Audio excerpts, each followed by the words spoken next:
وقاتلوا فی سبیل اللہ، و اور قاتلو قاف تے لام قتل سے، اور قاتل یعنی جب با مفعلہ میں آئے تو ایک دوسرے سے لڑنا ہے، ایک دوسرے کو قتل کرنا ہے، یعنی لڑنا یا جنگ کرنا مراد ہے. اسی لیے ترجمہ کیا کیا گیا تھا؟ لڑو. فی سبیل اللہ، اللہ کے راستے میں. الذین، ان لوگوں سے، یقاتلونکم، جو لڑے تم سے، اور جو نہ لڑے، جیسے عورتیں ہیں، بچے ہیں، بوڑھے ہیں، بیمار ہیں، تو انہیں کچھ نہ کہو. ولا تعتدوا، اور تم زیادتی نہ کرو. اعتدا، یعتدی اعتدا سے زیادتی کرنا. کیونکہ عام طور پہ کیا ہوتا ہے جب انسان لڑائی کی حالت میں ہوتا ہے یا لڑ رہا ہوتا ہے تو اس کے جذبات جو ہیں وہ کنٹرول سے باہر ہوتے ہیں کہ نہیں. ایک سوچے نا، جب کوئی لڑ رہا ہو تو اس وقت اپنے جذبات کو کنٹرول میں رکھنا انتہائی مشکل کام ہوتا ہے، اور اس میں انسان پھر حد سے بڑھ جاتا ہے. اسی لیے خود ساختہ محاورہ بنا ہوا ہے، محبت اور جنگ میں سب جائز، اور یہ انتہائی غلط بات ہے. کوئی سب جائز نہیں، اسلام اس کی اجازت نہیں دیتا.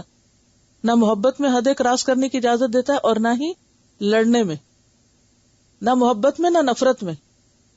یہ دونوں ہی جذبے انسان کے اوپر بہت سخت غالب آتے ہیں نا. محبت بھی حدود میں نہیں رہتی، اور عموماً نفرت بھی حد میں نہیں رہتی. صحابہ کرام کے اندر جو خوبصورت بیلنس قائم ہوا تھا وہ یہی تھا کہ ان کی یہی چیزیں حدود میں آ گئی تھی. حضرت علی رضی اللہ تعالیٰ عنہ کا وہ واقعہ آپ کو یاد ہوگا، کیا اپنے مخالف کو مد مقابل کو گرا لیا، مارنے لگے تھے کہ اس نے منہ پہ تھوک دیا، اٹھ کے کھڑے ہو گئے. یہ کیا چیز ہے؟ یعنی آپ خود سوچیں کہ کوئی لڑ رہا ہو، اور یعنی کہ ذرا تصور میں لائیں کہ دو لوگ ایک دوسرے کے ساتھ کھینچا تانی کر رہے ہیں اور ایک دوسرے کو گرا رہے ہیں، اور ایک نے دوسرے کو گرا دیا. حال کیا ہوگا اس وقت؟ فزیکل کنڈیشن، ایموشنل کنڈیشن کیا ہوگی؟ کیسا جوش جذبہ. لڑتے دیکھ کے تو جو نہ لڑ رہے ہیں ان کو بھی کچھ جذبہ ہونے لگتا ہے، وہ بھی جوش میں آ جاتے ہیں. اسی لیے لڑنا تو کیا، جب دو ٹیمیں مقابل ہوتی ہیں، کوئی میچ آپ دیکھ رہے ہوتے ہیں تو ہم خواہ مخواہ کسی ایک کے ساتھ ہو جاتے ہیں. میں وہ سرخ کپڑے والوں کے ساتھ ہوں اور میں نیلے والوں کے ساتھ ہوں. یعنی آپ ایسا سین دیکھ کے آرام سے نہیں بیٹھ سکتے، آپ بھی کود پڑتے ہیں. تو کہاں یہ کہ جو خود بیچ میں کودے ہوئے ان کو کہا جا رہا ہے روک لو اپنے آپ کو، زیادتی نہ کرنا، حد سے نہ بڑھنا. کتنا بڑا امتحان ہے، کیسی تربیت ہے، کیسا ڈسپلن ہے. اور صحابہ کرام میں یہ چیز آئی، اسی لیے اللہ ان سے راضی ہوا. اور یہی ایک معیار ہے کہ ہم بھی غصے میں ہوں، کسی بھی حال میں ہوں، مگر ایک بات، یعنی جتنی بدلے کی بات ہے اتنی تو اجازت ہے. وہ بھی معاف کرے تو اچھا، نہیں کہ نہیں کر سکتے تو اتنی کی اجازت ہے. مگر اس سے آگے ایک کے بدلے دو کی نا، کیونکہ ہمیں تو چین کب آتا ہے جب دو سنائے، ایک نہیں، ایک سے بات نہیں بنتی، جب دو سنائے یا زیادہ سنائے. تو بات یہ ہے کہ ایسی حالت میں کہ جب انسان کے پاس اختیار بھی ہو، طاقت بھی ہو، پھر وہ اپنے آپ کو روک لے کہ نہیں، مجھے یہاں فالتو نہیں بات کرنی، جتنی حق ہے بس اتنی کرنی. کیونکہ جب ہم بولنے لگتے ہیں نا تو ہم سٹاپ نہیں کہیں لگاتے، فل سٹاپ نہیں ہوتا پھر ہمارے سینٹنس میں، پھر نان سٹاپ بولتے ہیں. یہاں پر کیا فرمایا کہ ایسا نہ ہو کہ جنگ کے شوق میں یا لڑنے کے شوق میں پھر کہ ہم تو اللہ کے راستے میں لڑ رہے ہیں حدیں پار کر جاؤ.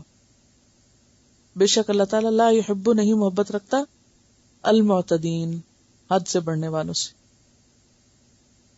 دیکھیے کہ جب انسان کسی سے محبت کرتا ہے تو انسان چاہتا ہے وہ بھی مجھ سے محبت کرے. تو جو اللہ سے محبت کرتا ہے وہ کیا چاہتا ہے کہ اللہ بھی اس سے محبت کرے.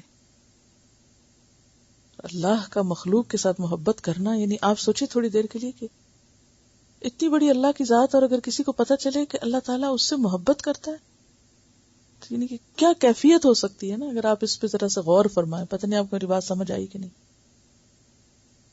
اگر کسی کو یہ پتہ چل جائے کہ اللہ اس سے محبت کرتا ہے، اللہ فلاں بندے سے محبت کرتا ہے، کتنا بڑا اعزاز ہے نا کسی کے لیے. ہاں؟ تو صحابہ کرام کو کیا چیز روکتی تھی؟ وحبب الیکم الایمان وزینہ فی قلوبکم، ان کے اندر ایسا گڑ گیا تھا، ایسی ان کی پرسنالٹی بدل چکی تھی کہ پھر وہ نہ حد سے بڑھتے تھے اور اپنے خوشی، غم، غصے، ہر چیز کو ایک کنٹرول میں یا ایک ضابطے کے اندر رکھتے تھے. فرمایا کہ جو حد سے بڑھے گا، باؤنڈریز کراس کرے گا، وہ اللہ کی محبت سے دور ہو جائے گا. تو پھر کون کرے وہ کام، اور کیوں کرے؟ کیونکہ جنگ بھی اپنے نفس کی پیروی میں تھوڑی کرنی ہے. کس لیے کرنی؟ فی سبیل اللہ کرنی ہے. یہ بہت بڑا فرق ہے. وقاتلوا فی سبیل اللہ، لڑو اللہ کے راستے میں، جنگ کرو اللہ کے راستے میں. لیکن کس سے؟ الذین یقاتلونکم، صرف ان سے جو تم سے لڑتے ہوں، جو تمہیں کچھ نہ کہیں، مثلا عورتیں، بچے، بوڑھے، تم بھی ان کو کچھ نہ کہو. ولا تعتدوا، اور تم زیادتی نہ کرنا. کیوں؟ اس لیے کہ ان اللہ لا یحب المعتدین، اللہ زیادتی کرنے والوں کو پسند نہیں کرتا. تو یہاں یہ بتا دیا گیا کہ مومن کی جنگ کس مقصد کے لیے ہوتی ہے، کس کے ساتھ ہوتی ہے، اور اس کی شرائط کیا ہوتی ہے.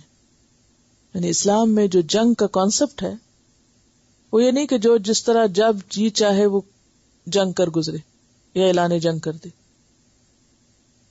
پہلی بات یہ کہ جنگ کا مقصد فی سبیل اللہ ہے. پرسیکیوشن ختم کرنے کے لیے دنیاوی اغراض کے لیے جنگ نہیں کی جائے گی. دنیاوی اغراض کیا ہو سکتی ہیں؟ ٹیریٹری ایکسپینڈ کرنے کے لیے آپ اپنی زمین بڑھاتے چلے جائیں، دوسروں کے ریسورسز پر قبضہ کرنے کے لیے، کیونکہ فلاں ملک میں فلاں ریسورسز ہیں، لہٰذا اس کے اوپر حملہ کر کے وہاں سے اس کو اپنے قابو میں کر لو. یہ اسلام میں اس کی کوئی اجازت نہیں، کوئی گنجائش نہیں. اسی طرح اور مثلا مال و متاع حاصل کرنے کے لیے کہ فلاں ملک جو بہت امیر ہے، تو دنیاوی اغراض کے لیے نہیں، قومی مقاصد کے لیے نہیں، صرف دینی مقصد کے لیے. یعنی مومن صرف دین کے فائدے کے لیے، اور وہ فی سبیل اللہ لڑتا ہے، نہ اپنی شہرت اور نہ دنیاوی فائدہ. بنیادی طور پر آپ جانتے ہیں کہ اہل عرب جنگجو قوم تھے، اور ان کے ہاں باہمی قبائلی چپکلشیں عام طور پر باہمی جنگوں پر منتج ہوتی.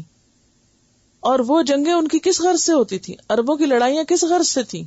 کسی مقصد کے لیے نہیں. ہوتا یہ تھا جب ایک قبیلہ طاقتور ہو جاتا تو وہ دوسرے پہ غارت گری کرتا اور ان کے بچوں کو، عورتوں کو قیدی بنا کے، غلام بنا کے لے آتے، ان کے مال مویشی اڑا لیتے اور ان کو تہس نہس کر دیتے. یا پھر کوئی غیرت کا مسئلہ ہوتا یا کوئی اسی طرح کے اور دنیاوی مقاصد ہوتے. اسلام نے آ کر ان کا رخ پھیرا، ان کا ذہن بدلا کہ نہیں، یہ مقاصد جنگوں کے نہیں چلیں گے. آئندہ کے لیے اگر جنگ ہوگی تو اے مسلمانوں صرف اللہ کی خاطر ہوگی، اللہ کے دین کی خاطر ہوگی. کس کے ساتھ جنگ کرو گے؟